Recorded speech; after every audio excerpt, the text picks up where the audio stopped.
In this video, I'm going to show you how you can sign into your Kling AI app. If you find this video helpful, please like and subscribe to this channel. Now there are two options. If you visited Kling.com app, you may not have a direct sign up option. However, if you signed to app.kling.com, then you should be able to see an option to sign in here. So for this, just go ahead and click on sign in. Then you can continue with either your Google account, or you can also sign in with Apple or your email.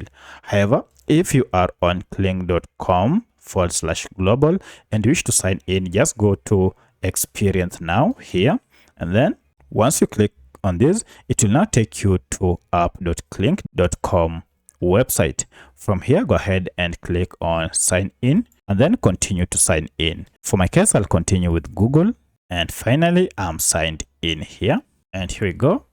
I'm already signed in. So by using any of the two, you can sign into the same Kling account. So that's how you can sign into your Kling account. If you have any other question, kindly let me know in the comment section. Otherwise, thanks for watching, and let's meet in the next video.